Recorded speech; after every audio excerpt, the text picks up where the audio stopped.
Good Monday morning, everybody. How's everybody this morning? That was fairly unconvincing, but I'll take it. It is the first day of NeoCon. I like to call today IIDA Day. I'm so honored to be standing here and welcoming you all this morning to the kickoff keynote. We have professionals from all over the world in the room, and this is a really special NeoCon for IIDA. Our association was chartered at NeoCon 30 years ago, so IIDA is celebrating its 30th anniversary, older than some of you in this room. It's a big week for big anniversaries and big announcements. IIDA yesterday, we announced our new Certified Design Futurist program yesterday. It's an important step for IIDA and for the industry. Find me or anybody from IIDA to learn more about the program. I had big numbers on my step counter yesterday, so there's that.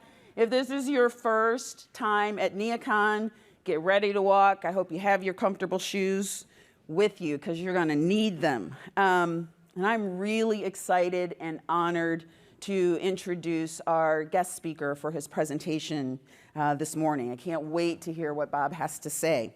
Bob Weis is a leader in global entertainment for Gensler.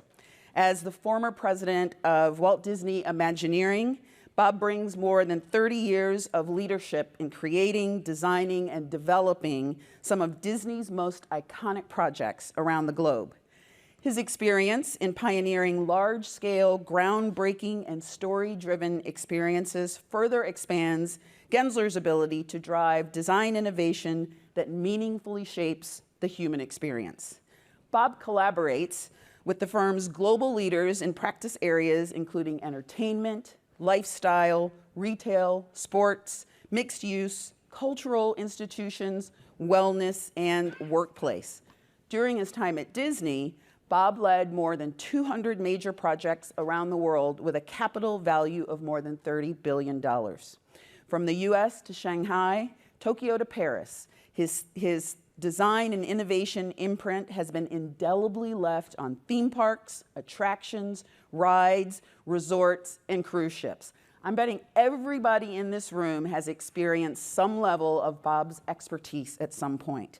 He's a recipient of the Theme Park Entertainment Association's Lifetime Achievement Award.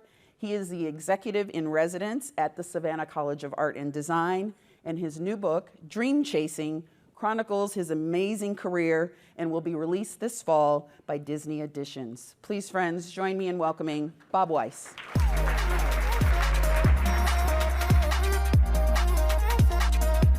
Thank you.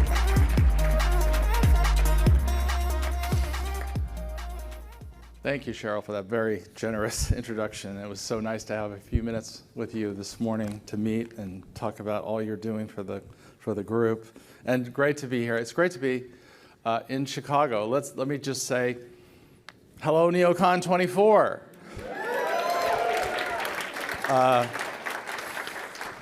That was below medium. So what I want to do, but it was okay for this room, but I want to do it for some other hundreds of people that are hopefully watching on podcast. So can we do that one more time for all the podcast people? Hello, NeoCon 24.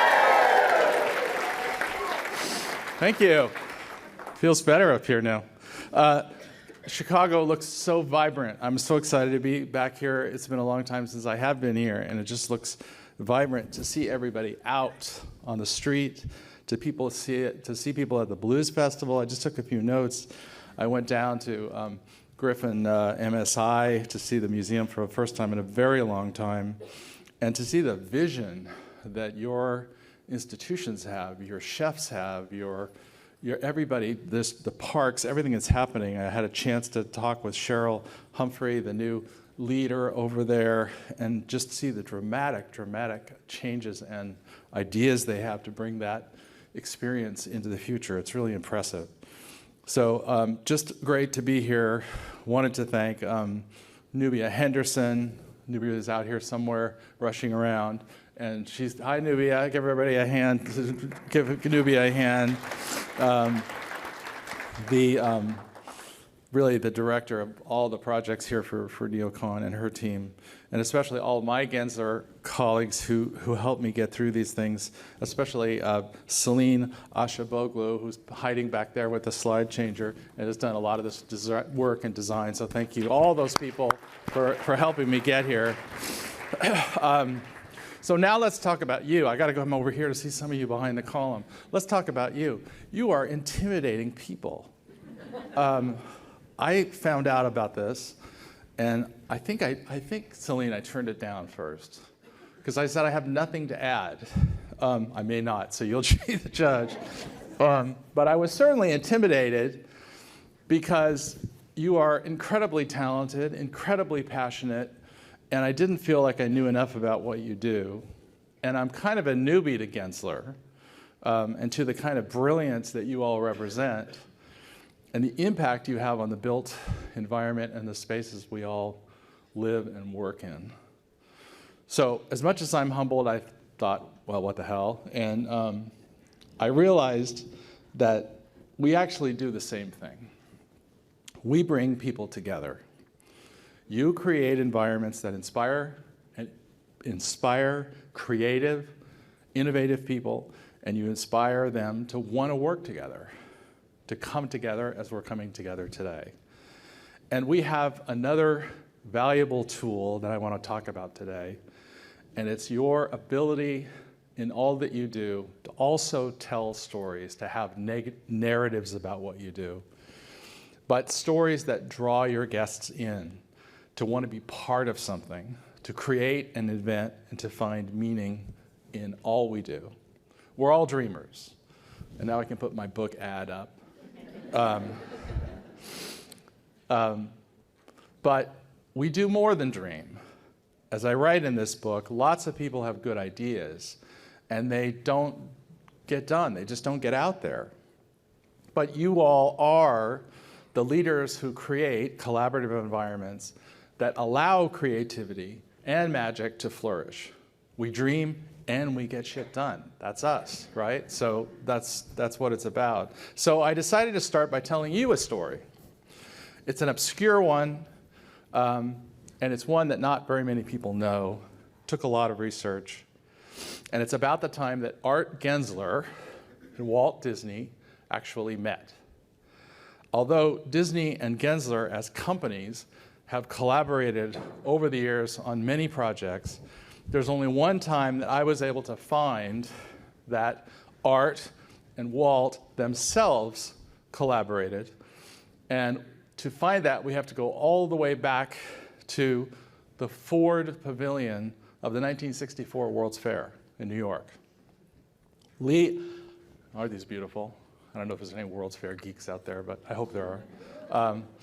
Lee Iacocca was vice president of Ford Motor Company at the time and used the venue to finally reveal a mysterious new car line. It was called the Mustang. Somebody got one. I don't have the right picture of it here, but I think that's a Fairlane. But it was perhaps he was incredibly forefronting when he thought of that, and he also said something that made him feel, I felt a commonality with him. He told Fortune magazine once that he flunked retirement. So I guess so far I have too. But back to Ford and that brief but intense meeting between Art and Walt. The New York World's Fair opened 60 years, about a little over 60 years from when we were having this meeting. Walt Disney was already becoming one of America's preeminent storytellers, and he was hired to design a massive 250,000 square foot pavilion that could accommodate 4,000 guests every hour. And there was going to be a ride, a magic skyway. Guests would load into these brand new Ford convertibles, including the first appearance of the Mustang, and glide effortlessly on a turnpike of tomorrow, a long treadmill, as they made their way through on a journey back in time to the time of the dinosaurs, the cave people, you know where we're going, and eventually to a finale that revealed the city of the future. it would be the first time the public got a chance to see what Walt was about to reveal of Epcot less than 3 years later, just months before he would die unexpectedly, and long before his vision of the city of the future could even be realized. Many years later, Art Gensler said, "It was always important to take advantage of chance encounters and unexpected opportunities." Well, here was one. It was, after all, a chance meeting with Steve Jobs many years later that led to Jobs hiring Art to design the new campus for Apple, not to mention a little project called the Apple Stores. But here was Art. Art was 29 years old, a year before he even started his company, and a chance encounter with Walt Disney, who was 64 and senior in his career, and he's just stepping out of a Ford convertible at the end of the Magic Skyway ride, by himself, no entourage. Art looks up, and there he is. The senior Walt asked Art if he had taken the Magic Skyway ride. Art had to admit he'd been working so many long hours, he hadn't done it. Walt told Art to go right now and go ride the ride.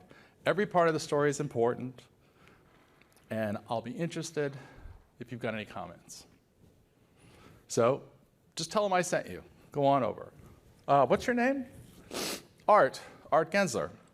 And you're Walt Disney.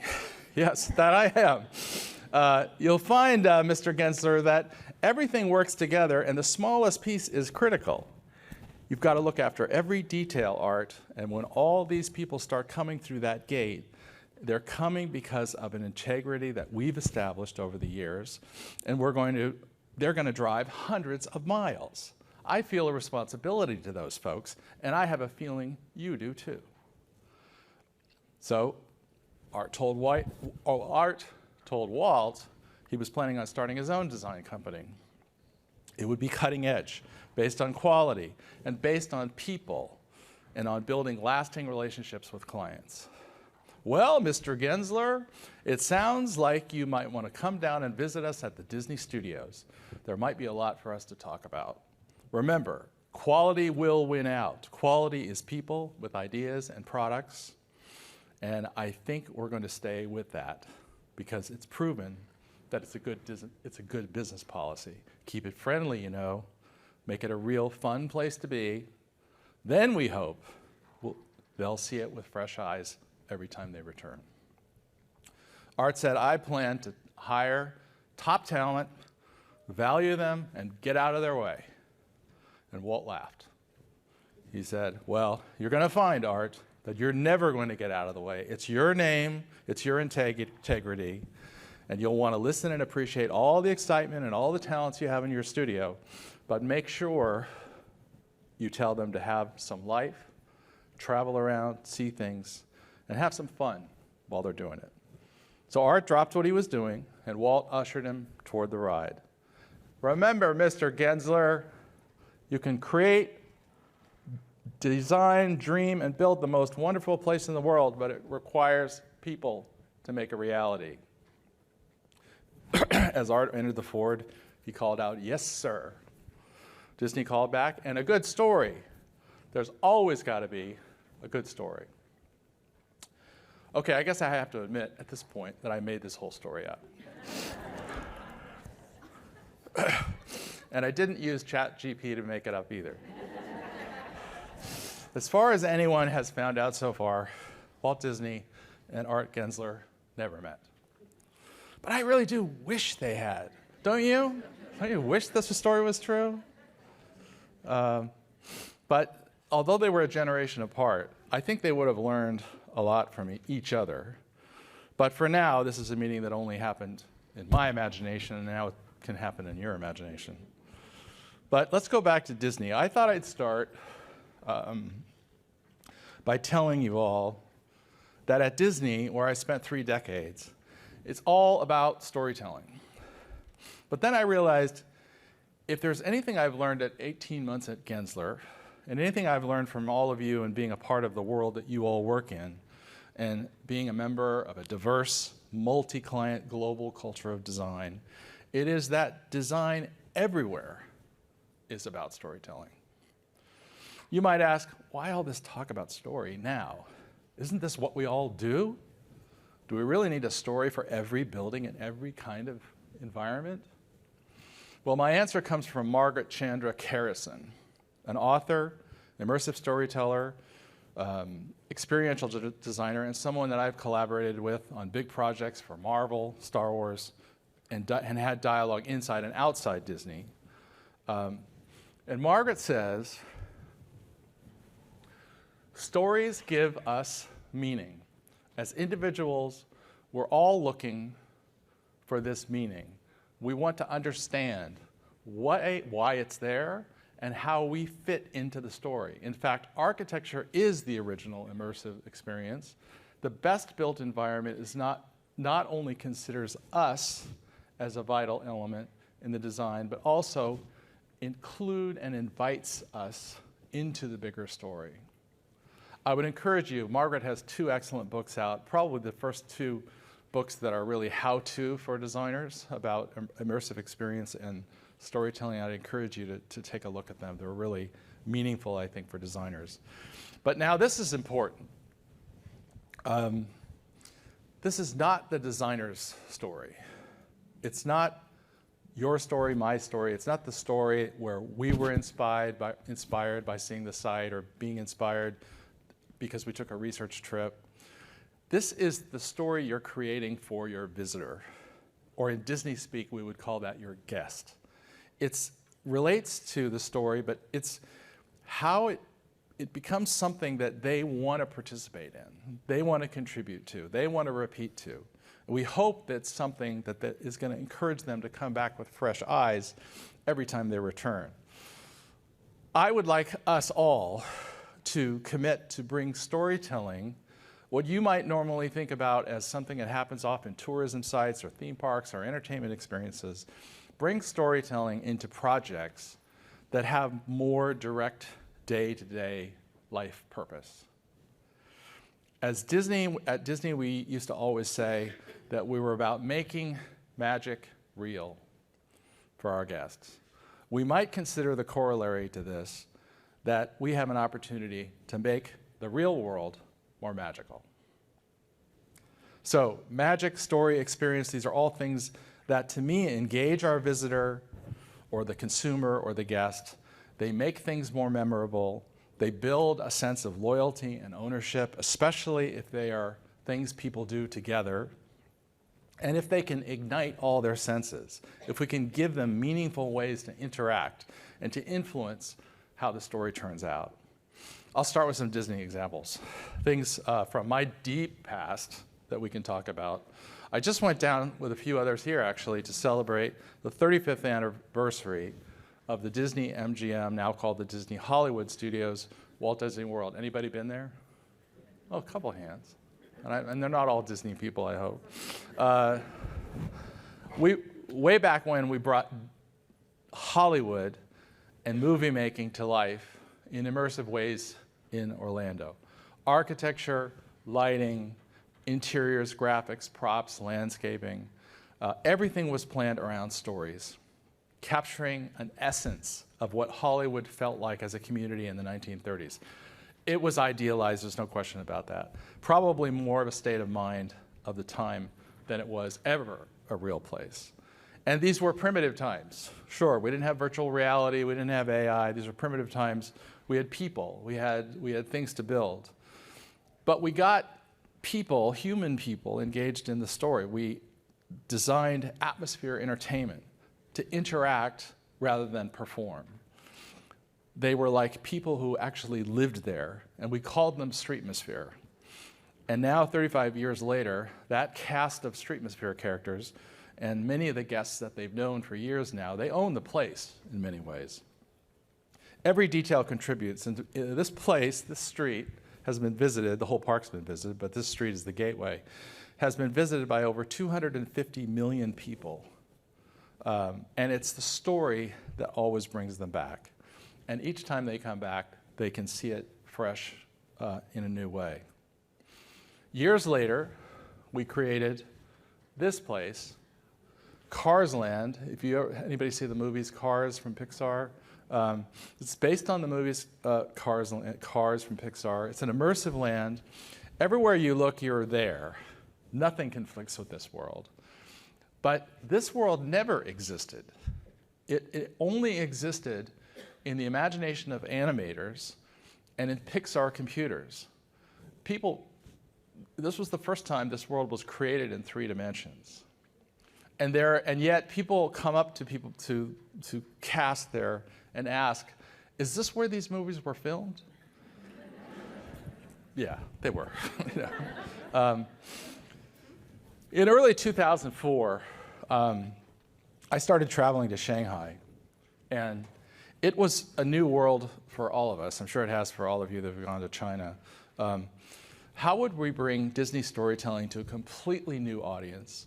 And it was an audience that we suspected might not know as much about Disney franchise and stories as other parts of the world. So we decided to use a guide, and you can use this in your projects, I think, as a sort of a story brief that you can work against. We used the term authentically Disney, but distinctively Chinese. I realized quickly that we needed to diversify our team. We were a bunch of Americans going to China. We needed to bring a lot of Chinese artistic and design knowledge and talent into the team to ensure that we could be relevant in China for the first time.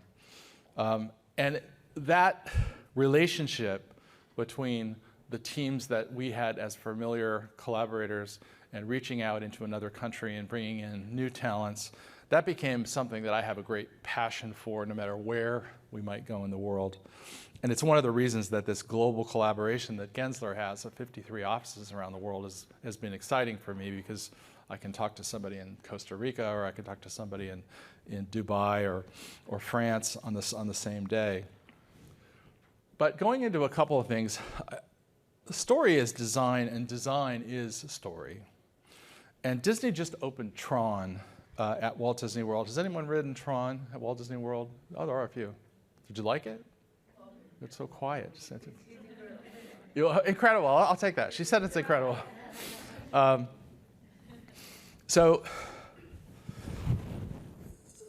check it out. But Tron went through a long development process. Scott Drake was one of the keys there. Because we knew that guests probably would not have seen Tron, because Tron was even a cult movie in the United States. So you're not really working with something that is automatically sold. But we loved the idea of taking you into a game world, and at the same time letting your body fly a little freer than you normally are when you're strapped in. So when you want to do this at high speeds with lots of different body types, it's a lot of R&D.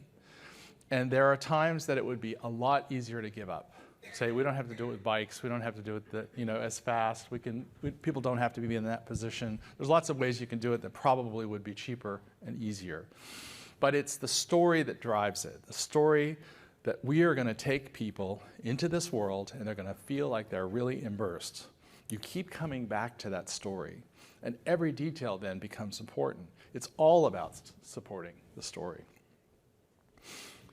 I grew up, how many have been to, you probably either went to Walt Disney World or Disneyland, just seen Pirates of the Caribbean at Disneyland?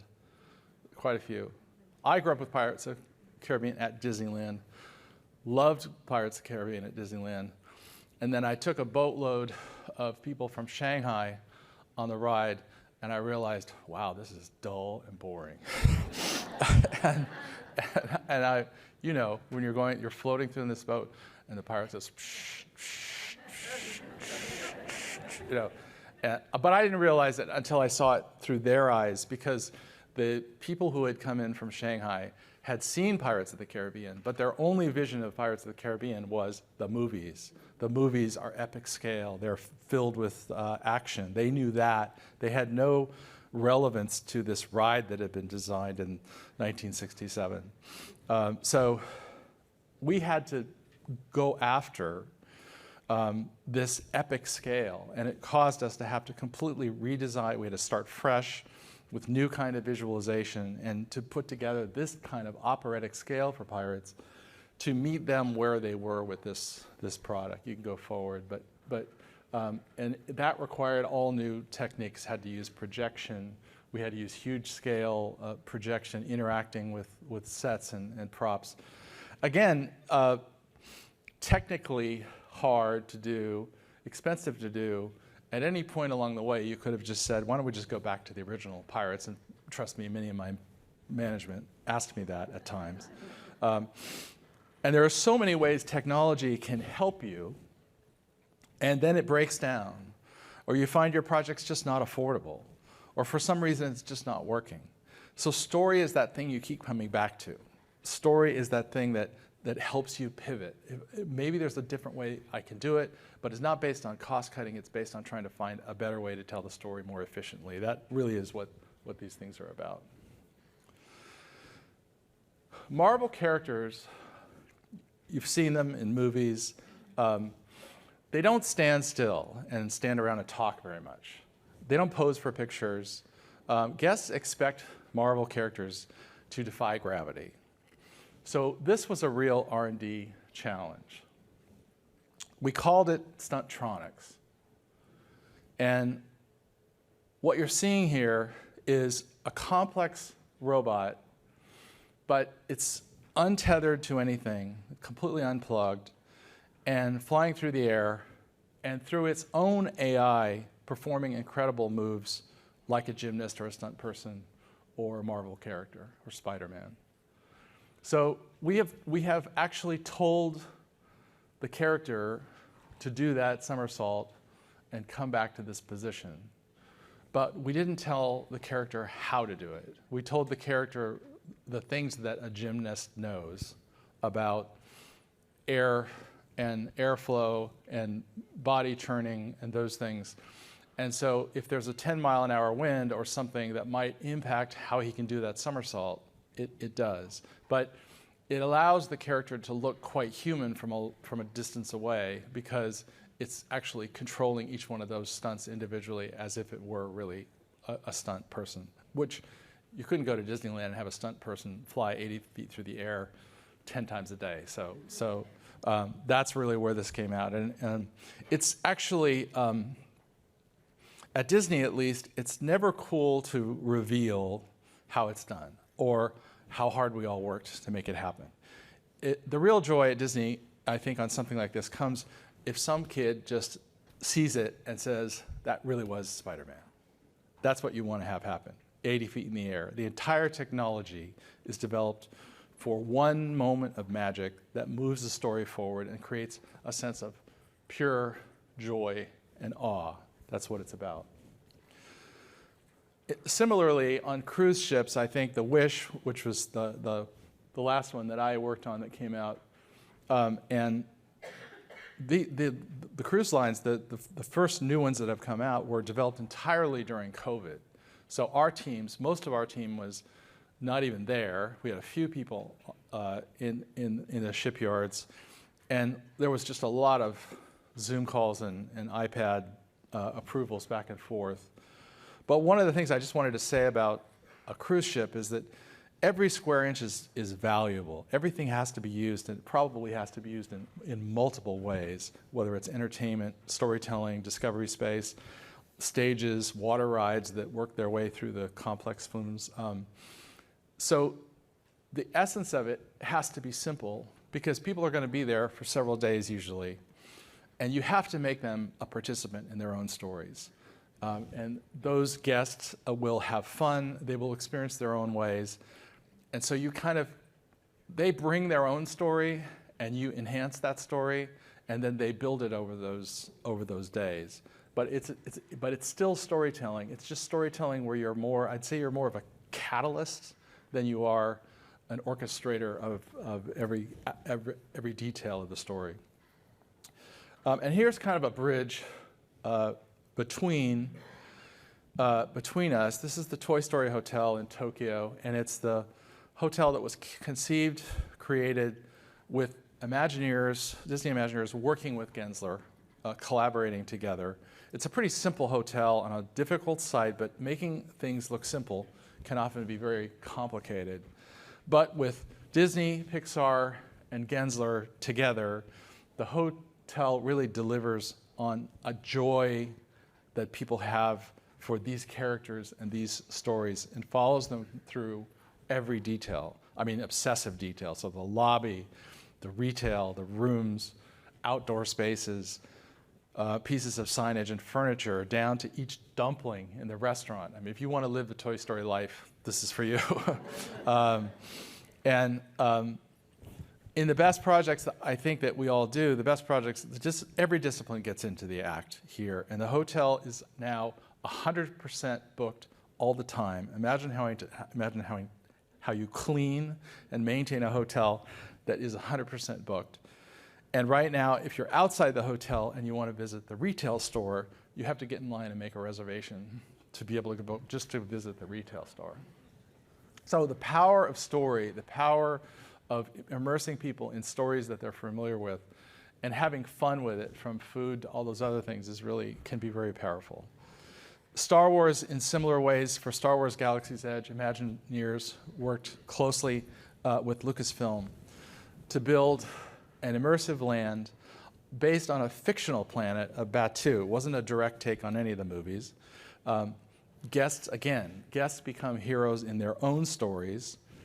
Every character and cast member in each land has its own backstory, their own written backstory, their name, where they came from, so they're really a part of it. Every guest is part of the bigger story.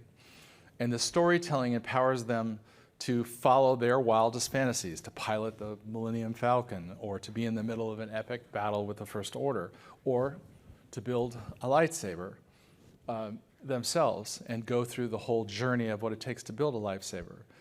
We set the stage, but the guest actually finishes their own story, and that brings them back. So let's go back to that 29-year-old, Art Gensler, who founded a tiny company that became something that years later was an impactful global collaboration that it is today. A company with rich culture of core values, a one firm, a constellation of stars. He referred to it as many things. He was committed to people with values, with respect for diversity, and an unbridled passion to achieve the best. Art himself, I understand, was a natural, I'm not making this stuff up, by the way. Art himself was a natural storyteller. He told stories to his collaborators and his clients constantly, and he wanted to share his learnings in ways that experience could always make their new projects better. Like Walt Disney, Art had an innate ability to inspire high potential people, to reach higher, to drive their personal passions, and to achieve things that they never thought they could do. Art shared with Walt Disney a belief that every detail is critical, that they all work together. He spoke at times, I found this, I think it's in his book that I found this. He spoke at times of design being like a label on a bottle of wine. So the winemaker spends years growing, harvesting, crushing, pressing, fermentation, clarification, aging, bottling, refining the wine, which is the piece of art. And that label on the bottle, it's a small thing.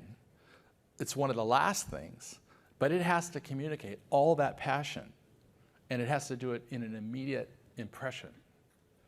I just thought that was really a brilliant way to describe a lot of what we do. 18 months at Gensler has convinced me that storytelling can make the real world more magical.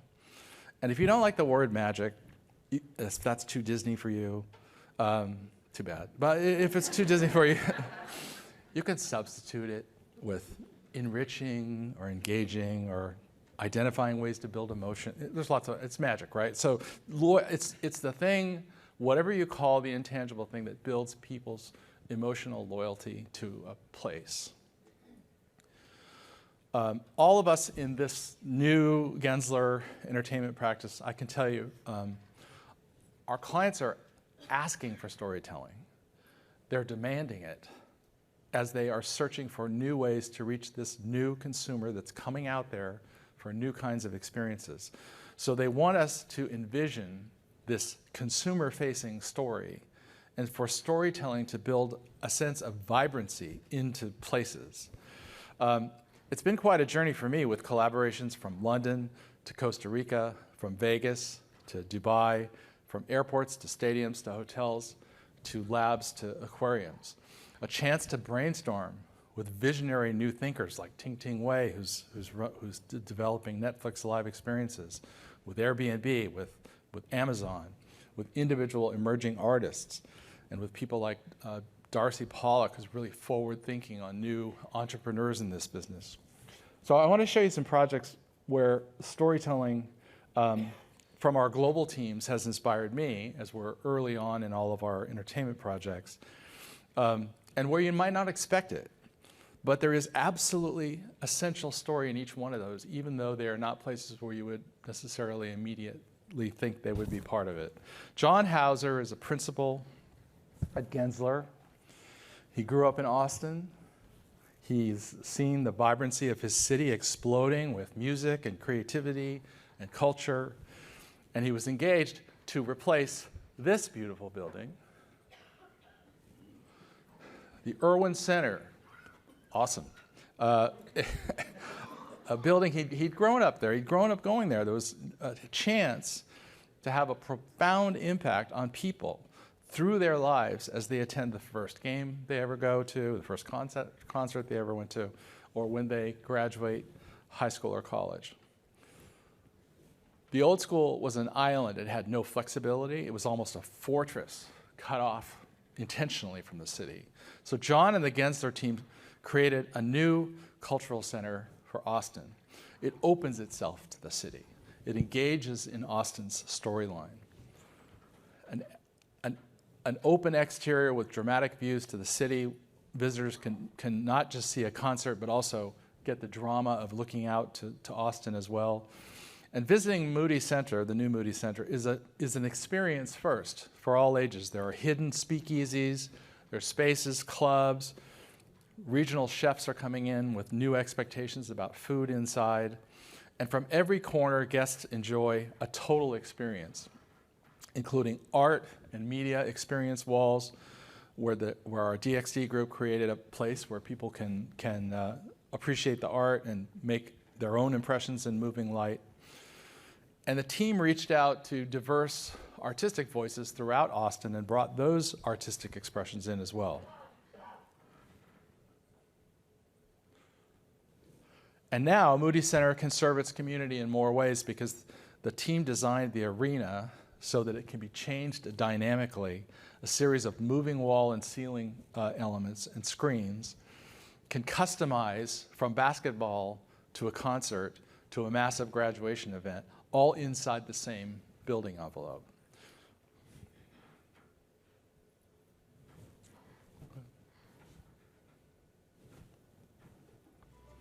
The bigger picture was to activate this part of campus, as well as then the innovation district, and really holistically looking at blending them together. So it's not just about athletics and medical and research, it's the blending of those two together and really the future for the campus. My favorite part of the project is how the building engages the fans. Different experiences that it creates, from hospitality to the Dell Technology Plaza. It was really about designing a building that connected the fan experience to the Austin experience and to the University of Texas. Well, the Austin community has embraced this arena in an unprecedented way. In fact, all of our 44 suites are completely sold out, and all of our sponsorship opportunities are completely sold out. It's almost unprecedented in this industry. That's what Gensler's about. It's about affecting our cities where we are. We talk about being global and local. This is probably one of the best local projects we could have dreamed of executing in the city of Austin. I mean, it's a game changer for the city.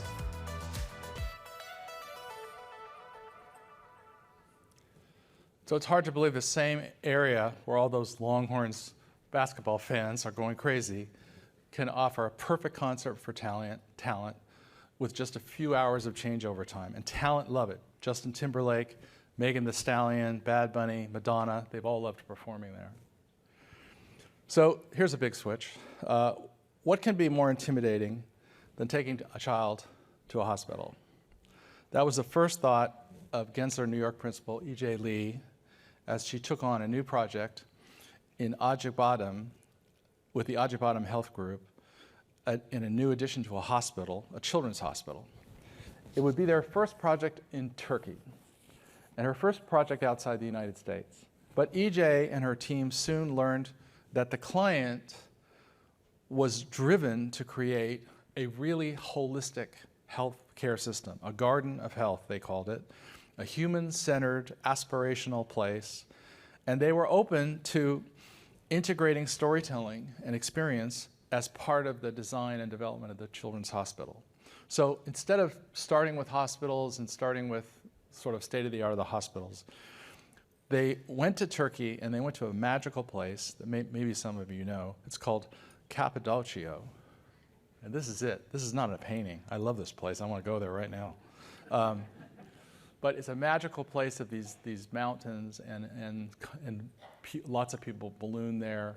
And they said, well, could we use this as inspiration to take the edge out of the hospital experience and make it something more playful?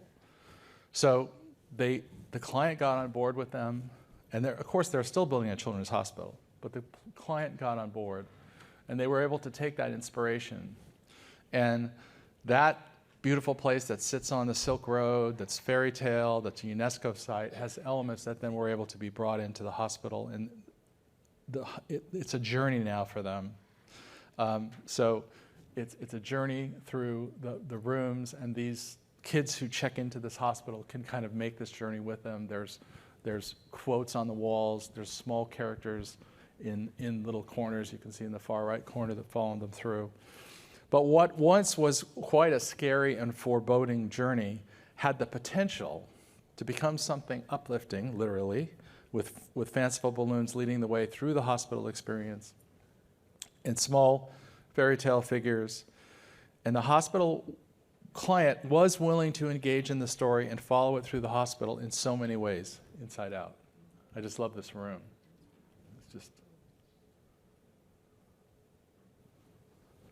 And again, you know, if we that room, I think, to me is such an illustration of how can we all bring magic to everyday experiences, but magic where we don't expect them at all. That's an opportunity. We all make site visits. All of you have made site visits, I assume. Have any of you made a site visit and had to walk through monkeys to get to the site? I'm just looking at, see how many. This group had exactly that experience. Residents were monkeys, at least 30 of them. This is their first walk out to the site.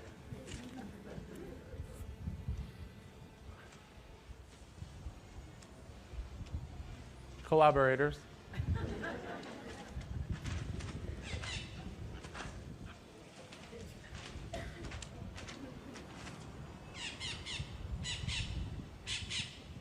I guess it's very possible that they don't like architects. We're in Necajui, Costa Rica, where a localized Gensler team jumped at the chance to work on a new, highly sustainable, integrated into nature hotel experience. Resorts, in the best cases, give us a chance to live unbounded by the limits and stresses of daily life, to immerse ourselves in experiences and stories and places that fill us with a sense of the beauty and optimism of the earth. If a monkey was not enough of a clue, this was a very untouched site, and the designers needed to be authentic to tell the story of nature to the guest. And their work went as far as to include locally acquired materials produced by local artisans, and it gives the resort this feeling that it has simply emerged from the land it sits on. The story of earth and nature and an aspiration about being one with the earth. The team took a big risk to reorienting the rooms. They reoriented all the existing plans for the rooms so that the view was literally everything. And even though it was kind of counter to the original approach and required some deep rethinking about room efficiency, they did it because it was so critical to what this site's power was. The result really speaks for itself. The environments blur the distinction between inside space and outside space. And I'm told the monkeys still love it. I don't know if that's really true. They probably love the bar. That's what I'm thinking. But I think it's a great. I hope to go there at some point. Andy Cohen and Diane Hoskins wrote a book recently, a pretty aggressive book post-COVID. If you haven't seen it, try to see it. It's designed for a radically changing world, and it's actually written by many of us at Gensler, trying to express the challenges of what goes forward in the world that has been reinvented so much by everything from COVID to office vacancy to just so many things that have changed in the world. And I could take a subset of that book, and I can say what we're talking about here is storytelling also for a radically changing world. And so how can storytelling be directly related to everything from climate change to the epidemic of loneliness, to revitalizing human core spaces, designs that can bring people together, elevate the human experience, and provide us some hope for the future. Storytelling, after all, is that thing that brings people together. And it is stories shared that emotionally connect us to the things we believe, in a sense that even the world today, we can still do impossible things. So could virtual reality, which we've heard so much about, could it change the world? I mean, change the world. 3 designers in Gensler's Costa Rica office believed it could.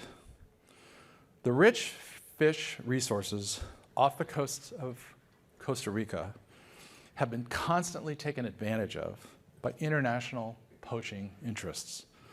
Often the Coast Guard will go out, they make arrests, they try to shut down poachers, but the actual judges, attorneys, public prosecutors don't really have much firsthand knowledge of how things work on a ship in the ocean. And so it's very difficult to prosecute poachers. It's been very difficult to make much action there, especially during COVID, where they couldn't even get officials to get safely onto boats together to go out and see what it's like out in the fishing world. So they decided to try something radical and to try to see if they could educate their legal system using a design in VR. Here's a video.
Estábamos en el proceso de planificación de un curso de pesca ilegal para jueces y fiscales y personal de la OIJ y también invitamos en este proceso a la Fiscalía Ambiental, que entra en el proceso de custodia de las pruebas y presenta junto con la policía y otras instituciones los casos en las cortes.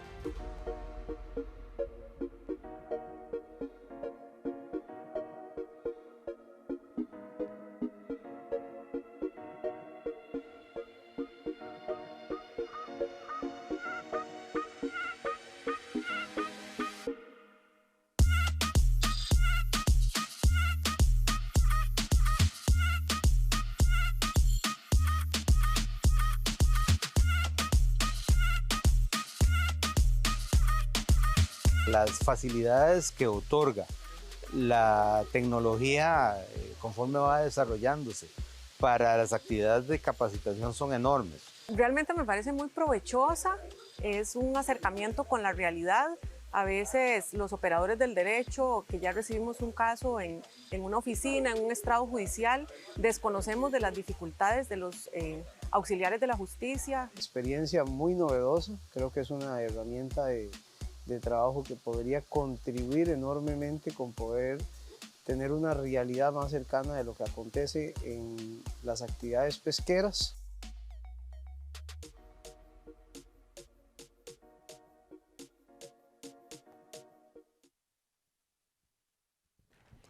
I really give kudos to those guys. They're really dedicated to using design in a new way and in a radically new way. And the local government has really supported them in the next phases. So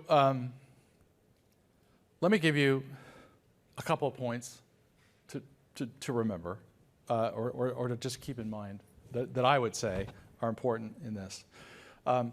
And they're all pretty obvious. The first one is know your visitor. But the second one, I don't think we do as much. And I just say know your visitor, but make them the stars of their own stories. So you're setting up a stage from which they're going to come, and they're always going to come differently, and their kids are going to come, and their grandkids are going to come. But it's always going to be their story that they adapt, and that's in many ways, when we look at great spaces, I think we find lots of places that people love is because they always bring something new to it, and you're always bringing something new to it. So know the visitor, make them the stars of your own stories. They have at least 5 senses.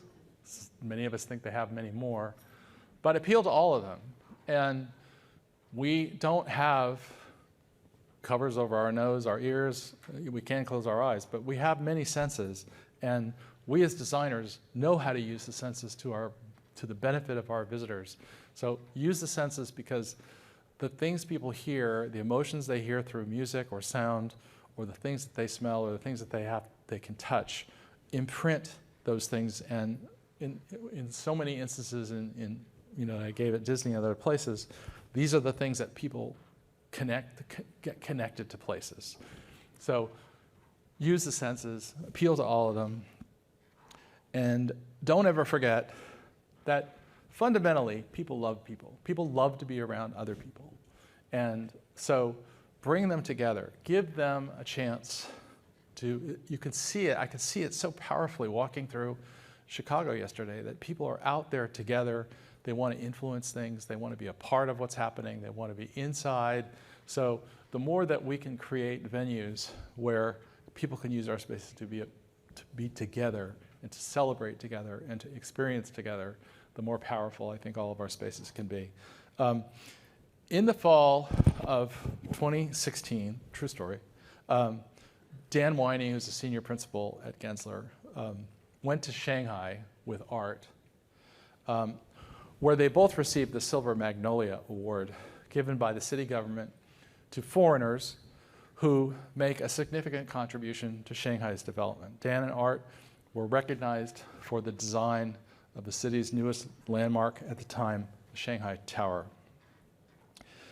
Dan has a very eloquent memory of being there on the top of the tower, 632 meters above the city, with Art. And he remembers looking at Art and realizing that he was tearing up as he looked out over the view. There was something about that moment, being up there on that tower, looking over the expanse of Shanghai, that made it all come together for him. Walt Disney had wild dreams for a city of the future, and he died before he had a chance to realize them. Art realized that his little space planning company that he started in San Francisco had become a legacy of such global impact that it was building the cities of the future beyond his wildest dreams. Storytelling is powerful, it's emotional, and it brings us back to center every day in our working life. Ultimately, it's not about us or our companies, it's about our projects and how they connect with people who receive them as places, and that they become a part of their life. We can all be a part of building great stories that unify us in places and experiences. No one said it was going to be easy, but designers always have been storytellers, symbol creators, history makers, and now we have more tools. Our responsibilities are expanding. I couldn't speak in Chicago without mentioning someone I have quoted more times in my life than either Art Gensler or Walt Disney, and that is Daniel Burnham. And some of you can say it with me.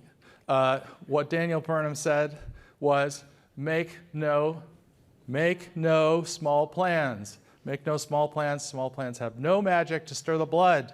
Make big plans. Listen up, people. Make big plans. Aim high in hope and work, and remember, a noble endeavor will be a living thing long after we're all gone. My friend and Gensler's global co-chair, Andy Cohen, once said about Art Gensler, he showed us anything is possible. Walt Disney famously said, it's kind of fun to do the impossible. So get out there, folks, and let's do the impossible. Thank you.